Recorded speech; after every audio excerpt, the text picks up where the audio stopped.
There you go. It's good to see you guys. Can't wait for you to get down here. Enjoy some of the Yeah, warm I'm weather. We ready. might have a little bit of rain, but that's all right. At least I it's don't not care. snow. Warm But rain, Walter. It's warm rain. It's like a shower. Who cares?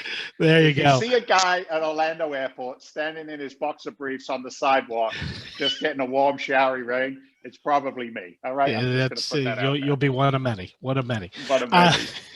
Well, this is 30 units. We're actually going to be visiting the Tampa Bay MSA today, talking about Pasco County. Now, Pasco County sits to the north of greater Tampa area, about a 20-minute drive. So, it's definitely commutable. The town itself is Wesley Chapel. Now, Wesley Chapel is getting some national recognition lately. It's one of the fastest growing cities, not only in Florida, but in the United States. So, a super growing, fast growing community. The area is filled with all types of amenities that appeal to tourists as well as residents. So it's just a great place to live. In the area of this complex, we have multiple malls, the two biggest being the shops at Wiregrass in the Grove, as well as some very diverse dining options, everything from, your regular restaurants to some really, really cute bistros and things of that nature. Now, the complex itself consists of 3 buildings. Each one has 10 units in them. Now, all the units are the same in that they're 2-bedroom, 2-bath units, but there's 3 different configurations. And I kind of like this because, for renters, it gives them some choices. So anywhere from 850 to 985 square feet per unit. Now, these are mid-range units in that, they have a standard appliance package, tile flooring, laminate countertops. The property itself was actually built in 2016, so it's a relatively new complex. The units in the grounds, they're in need of some general maintenance, but there's no major improvements that are required on this property. So this is one of our true core plus assets. Now, the current owner self-manages the property. He's in the process of liquidating the property in preparation for retirement. So Perfect. he's just walking away.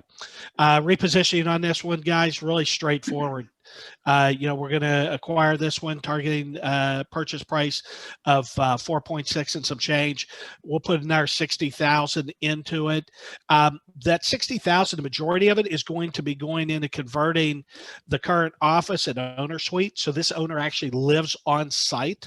So he's taken 2 units and combined them. So he has a small rental office and then a large suite for himself and his wife. We're going to be converting those back to 2 residential units.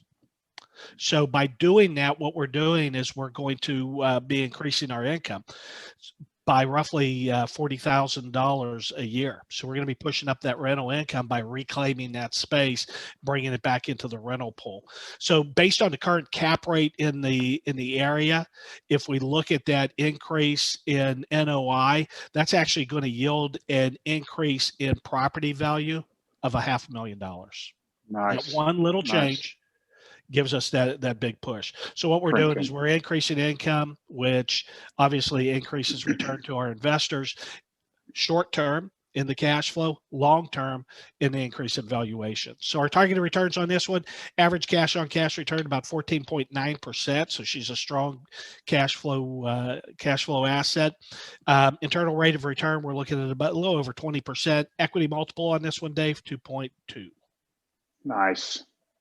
I tell you, these bread and butter in the single family business. We used to talk bread and butter single families, right? It was your 3-bed, 2-bath, 1,500, 1,800 square feet in a nice neighborhood, blah, blah, blah, blah, blah, blah, blah. And it's so good to see the consistency of the bread and butter core plus assets that you're able to bring into the fund and start putting through the acquisition process. Is there any play in this, Walter, to upgrade countertops, packages, potentially look to move the needle? Or is that money well spent or not well spent if we decide to look at it that way? Right now, we have a lot of new inventory coming to market. Okay, that inventory is definitely priced up. looking at this is going to be an asset that we'll probably revisit in 2 or 3 years and look towards, as we're coming closer and closer to liquidation phase, look towards doing those upgrades to give us that big bump at the end and, just move up the value. Nice. So for now, for those of you listening, this is an ATM, right? It's kind of just a cash machine, True Core Plus. We put the work in and it puts the money back out to us. That equity multiple 2.2, what that represents is a targeted return for you, the investor, on a deal like this. You put in $1, and at the end of the investment, we give you back the $1 plus another $1.20. So it's more than doubling your investment capital is a targeted return on this over a 72-month hold.